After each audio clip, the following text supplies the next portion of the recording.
Katie, and I know she has some listeners of her own here because we're just so happy that she's here with her beautiful glowing light and just really sharing her intuitive journey and how she really got to where she is today and has been able to manifest a great relationship and life and stepping into a new career and really just trusting herself to follow what feels right. And I know this because she's my friend and she just does it so well. So, Katie, if you want to just introduce yourself to our audience, welcome to the show.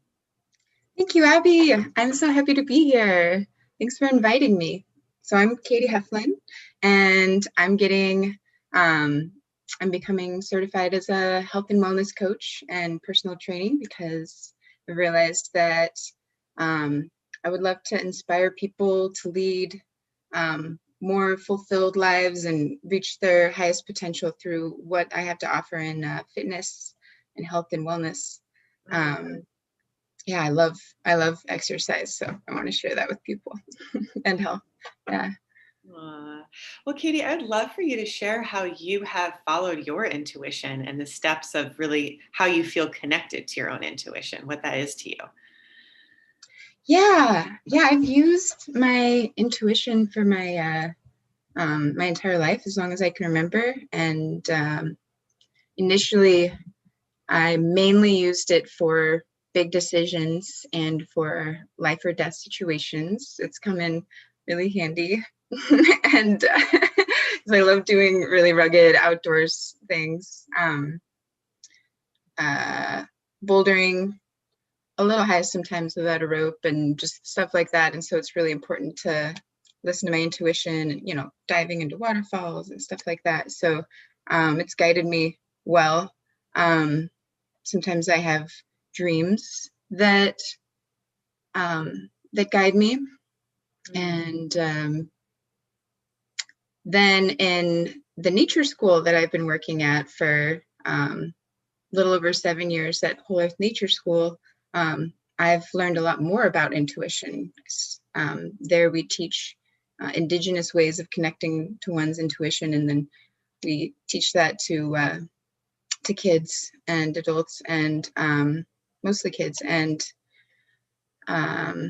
there's some really cool techniques we use. And some of it, one of the really fun ways that it shows up is in this game called Scout Tag, where we all get blindfolded, and there's a boundary that's created with backpacks, and then blindfolded people they wander around and try to tag each other. So it's a completely silent game. So everyone has to also practice being very silent. And then it's very simple in premise, but then it's really amazing to get to see it, because you get to see people like really dance with each other while they're using their intuition. Like you see people, I've watched them like reach for one another, and then the one that's being reached for will like lean back, and then vice versa. They'll feel the other one coming, even though obviously arms waving don't really make any noise. So it's really cool to watch that game, see people connected.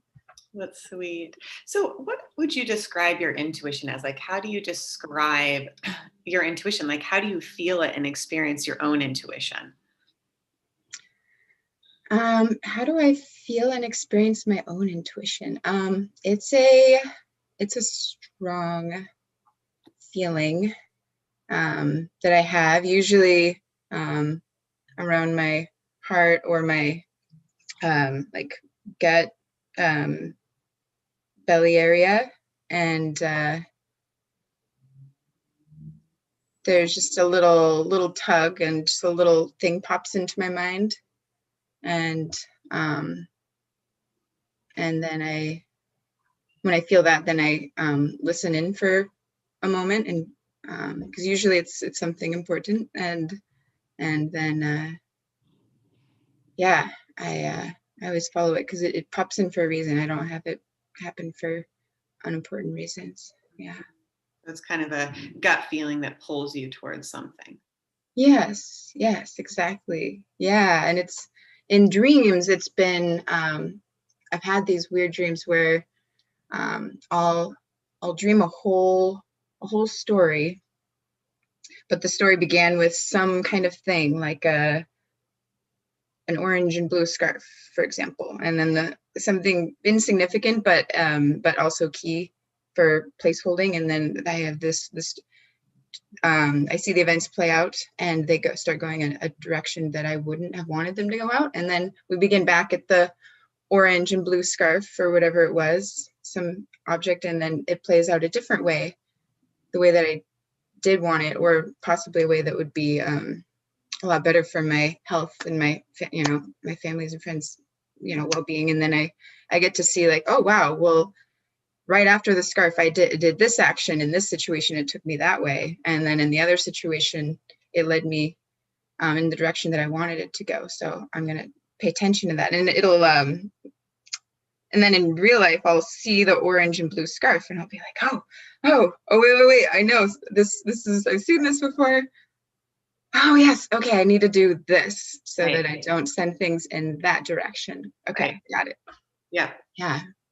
It's, I talk about intuition as your soul's path, right? So that it's pulling you towards your soul, towards a greater expression of you, which is that highest form of you, is the expression of love as your soul.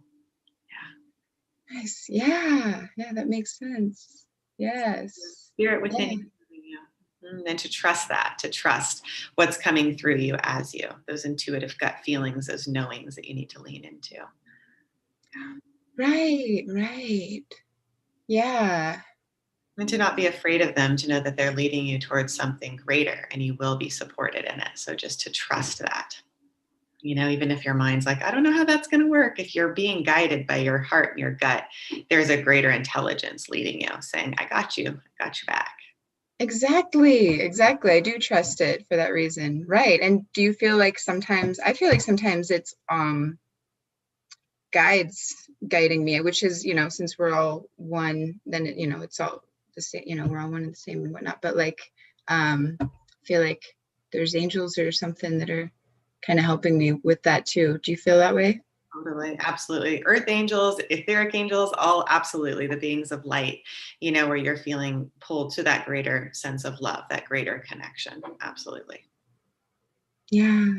Trust yourself. Trust what's coming through, that you are uniting at the highest levels with the one presence of love, Right. It's really cool getting to train people, train kids in intuition. And I look forward to doing my own outdoor program in the future, probably with just young women and girls, and focusing on that demographic, and doing a lot of the stuff I've done at Whole Earth Nature School. But intuition's a really great thing to help people learn how to tap into. And then there's so many fun games you can use to practice it. Yeah. Awesome. Do you have any exercises that you want to lead anybody into right now? Intuitive exercises or anything that comes through for you?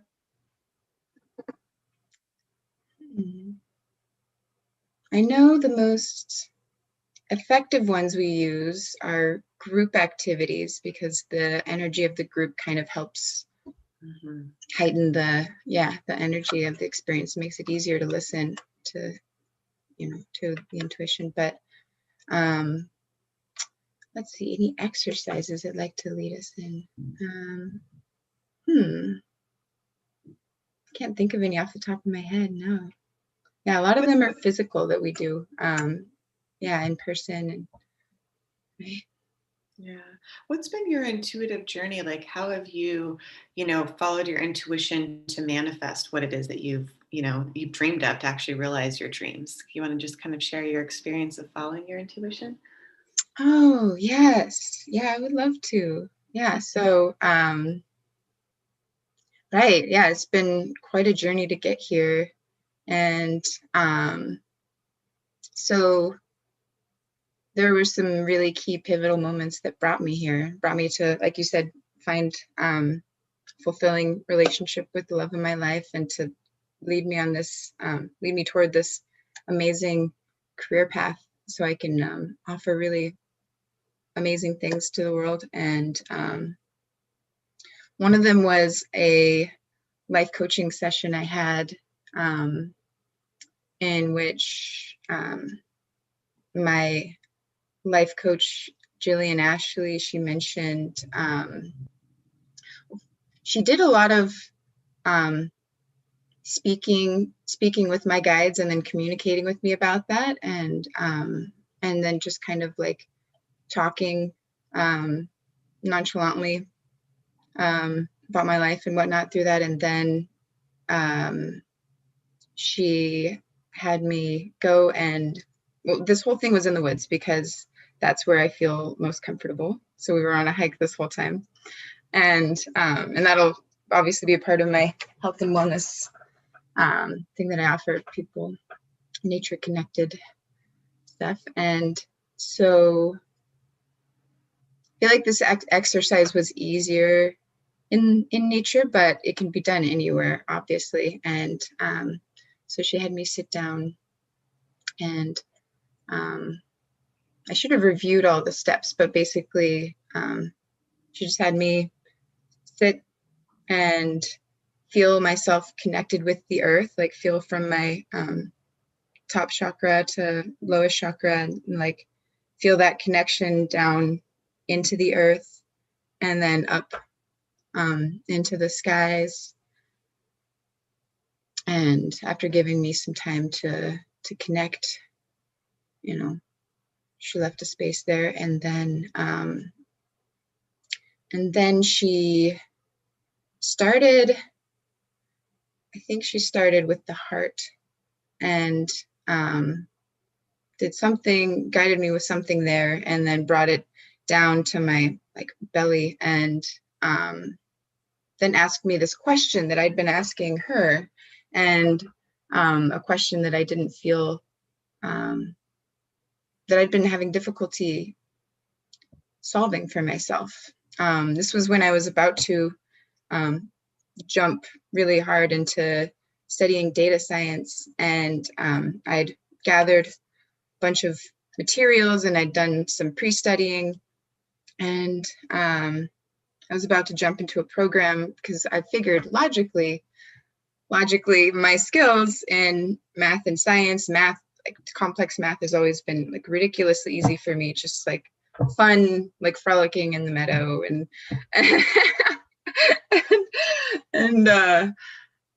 science is straightforward as well. And so and then all the skills with data science just matched with what I'm good at, visual, spatial, and statistics and whatnot. And so I was doing that path because it seemed logical, like a very logical match for my skills. But then I felt a lot of resistance in going that direction. I wasn't sure why. I was having so much difficulty. It was like pushing up against a brick wall. So that's why I connected with Jillian, and I was actually tutoring her son at the time in math, and we had a great time working on that together. And so she asked me, the question that helped me realize that I wanted to go on a different path. Like the deeper me really wanted to go on a different path. I didn't want to be just hidden away somewhere crunching numbers and, calculating things. That I have a lot more, like, for some reason, I don't know why, but for some reason for me, there was a different path that was optimal. I don't know if that means that I could offer more to the world on this journey, on this current career path that I'm on, or if it would be better for certain people or better for me. I don't know, but it's definitely the right path that I'm on now, and I feel a lot better about it. It feels right. Mm. Yeah, that's how you know it's the intuitive path. It feels right. Yeah, exactly. Awesome. Aww. Well, is there anything else you want to share with our audience, maybe about, facing fears that might come up? So as you're following your intuition, sometimes I think your greatest fears come through your mind, and to be able to face those fears with love, from your intuition, and have the discernment to know what's the next best step for you. Are you talking somewhat about discerning fear from intuition, or like other voices from intuition? Mm-hmm. Yeah, fear from intuition, and then being able to have the courage to follow your intuition and step through the fear. Right. Because both voices can be really strong sometimes, but you always know which one is truly intuition, even though fears and other voices speak really strongly in our minds, right? And can make us feel really certain of things. But I think it's just really helpful to remember that that's not the truth. That's not your inner truth speaking. There were some helpful exercises I did in a workshop about how that inner voice, they said that there was like an inner chatter that was constantly going in our heads. They said that is not you. That is different than you, so like remembering that, that inner chatter can be helpful, it can be harmful, but it's different, it's separate from you. So whether it's telling you like, I need a pint of ice cream right now, or I can't do this, I can't do this public speaking event, I can't accomplish this, I can't do this, then I think we always, if we're just listening well, then we know which voice is fear and which one's intuition. But doing some of these exercises,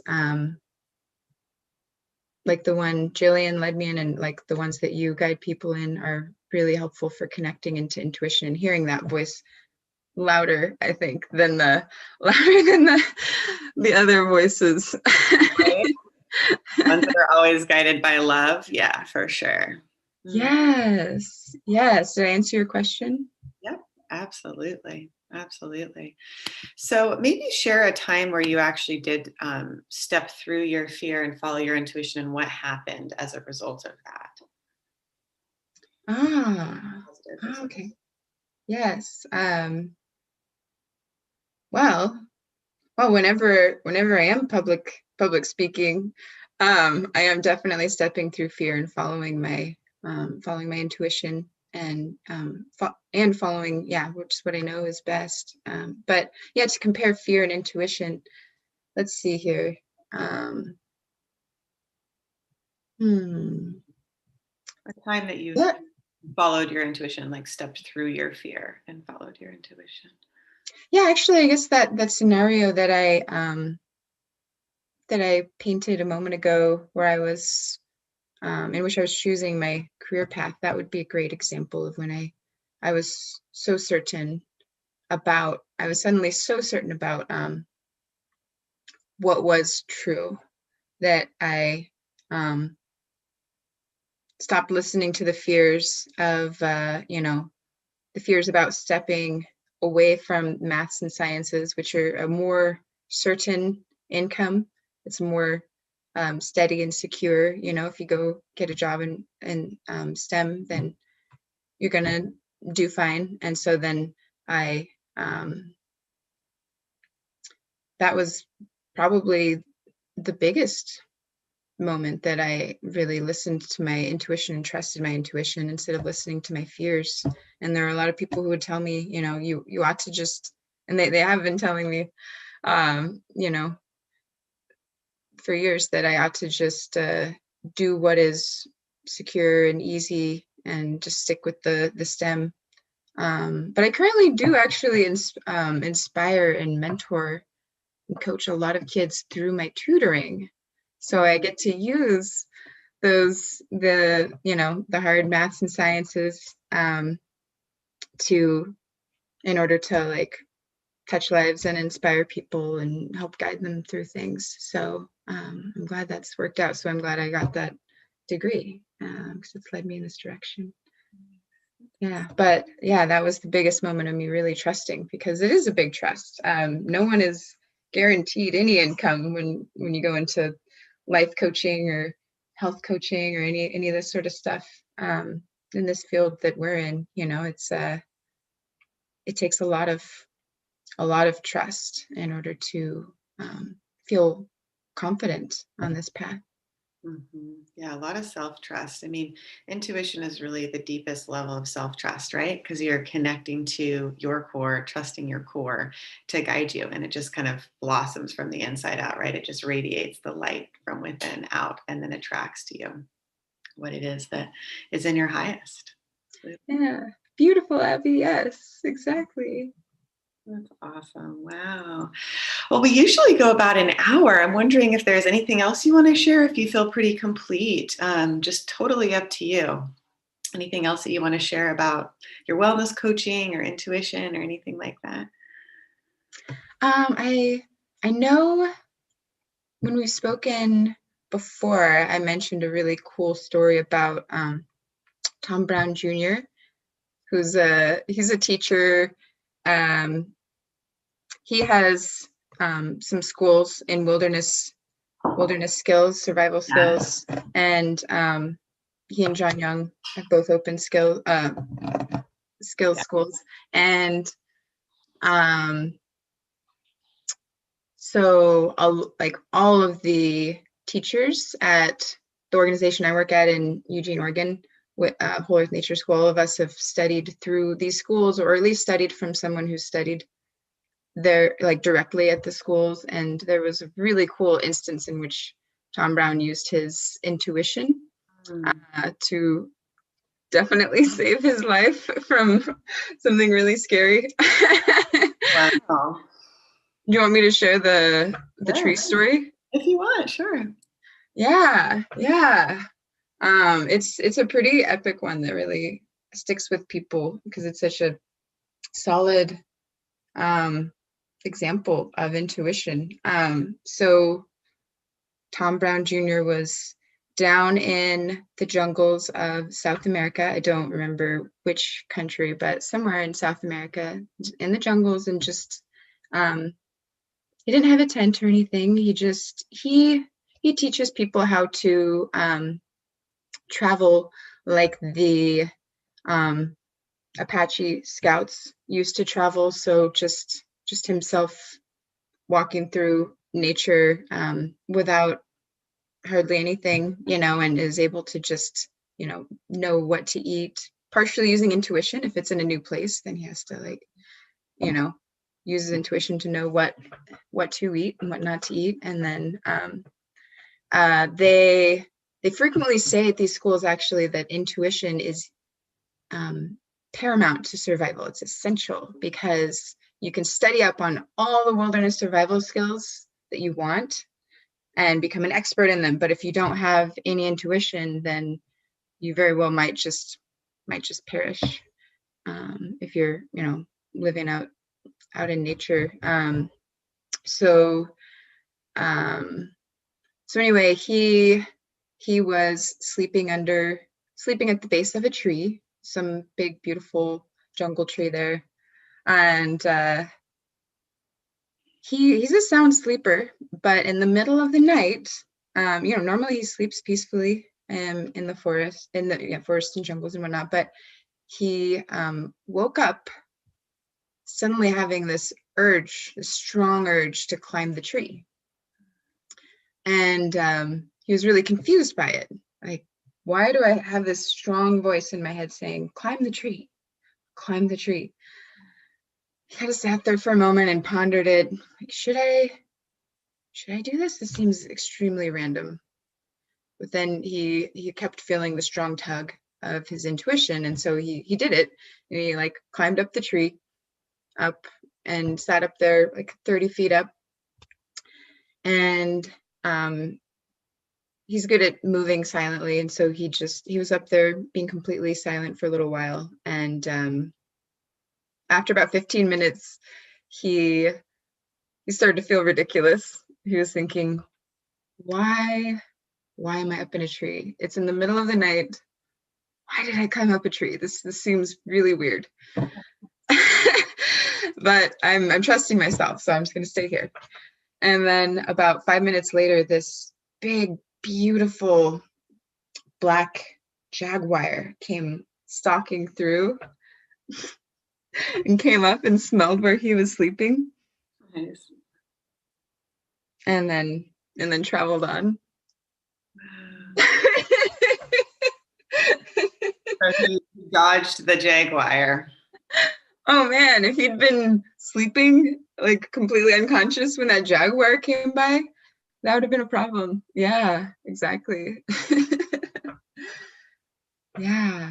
So Super cool. In fact, it's possible the jaguar was tracking him since the jaguar came up to his exact spot. So yeah, he definitely dodged the jaguar. Yeah. Yeah. Oh, I love that. You're such a great storyteller. Oh, thank you. I didn't used to be. I've been studying that with my mentors at the nature school. Thank you. Yeah.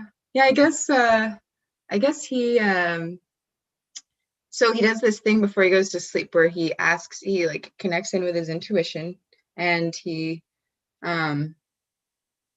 asks to be told if he's in danger, and then secondarily what he needs to do. Like, does he need to flee, fight, hide, or do something else? So like to have both of those, not just the awareness of danger, like where's the danger? I don't know. What do I do? I don't know. But also what to do. And so there's an exercise you can do. And I don't remember that full exercise either, but my mentors at the nature school taught me that. Yeah, Reese. So yeah, and Matt taught me the storytelling, and yeah, it's a very so that's a really cool exercise you can use. I feel a lot more comfortable sleeping out in nature without a tent now, so I've been using that. Yeah, because we have the beautiful camps at Big Bear and the Big Bear like nature resort, and there are cougar tracks and bear tracks that are let's see here, half a mile away in various directions. And so obviously they can travel more than half a mile in a day, but a lot of us feel comfortable just sleeping. The instructors feel comfortable just sleeping open air if we want to, just on a cot under the stars or in a hammock or whatever. Wow. Yeah. That's really sweet. That's great. Love it. Well, did you want to share your email or way that people can connect with you for your coaching, or anything you want to share with the audience to be able to reach you? Oh yeah, sure. Yeah. So right. So the kind of coaching that I'll be doing will be very focused on enjoying exercise and doing what feels right for your body, what feels enjoyable, and treating it as something that can nurture you and something that can be a really positive spiritual experience instead of some. A lot of people think of torture, so they think of exercise as torture that they have to subject their body to on a regular basis, largely because if it's not a routine, if they only reach out and do it once a month, then it can feel really icky. But I want to reconnect people with that, and with just reasonable, attainable diets and healthy diets and exercise and things that people enjoy, and reconnecting with the joy of exercise, especially doing it in nature, which makes it so much more fun, but it can be fun indoors too. And so I look forward to inspiring people through that, and also helping people push past the limits that they think they have, and like helping people do that with fitness can help translate to other parts of their life, like gently. I'm not talking obviously anything over and above, like a kind of what we do at the nature school is we teach kids to just barely push past their limits, like a reasonable amount. Not, you don't want someone to really just go far over and overextend themselves. So it's like an art, and that is really inspiring for people to be able to do that for themselves, and then they see that they can do that in other aspects of their life, and then obviously human bodies just feel feel better when we exercise, and then our minds feel better. We function better, mind and body and spirit. It just works out so much better when we're being healthy and getting in whatever amount of exercise is right for us. Yeah. So right now my email is kate@remotemathtutor.com, because I'm the remote math tutor. That's my tutoring company. Right. KATE. And should I leave like a phone number or anything, or However you want people to reach you. Yeah. Okay. My phone number is it starts with math. It's math 008822 or 628-400-8822. And let's see. Yeah, I think those are the main. Yeah, I have a Facebook page for remote math tutor, and website. It can be found any of those ways. remotemathtutor.com. I love nurturing kids and helping them reach their fullest potential. I do that through helping them with math and science. Yeah, and soon to be helping people of all ages with the health and wellness. Nice. That's awesome. Yeah. Wow. Well, thank you so much for being here today. I really appreciate it. So beautiful. Thank you so much for having me, Abby. Yeah, this has been so great. Yeah, I really appreciate this. And it's always great to talk with you. You're such an awesome person. Thank you. You too. Well, thank you so much. And I'm sure we'll be talking with you soon. Awesome. Thank you. Bye. Bye.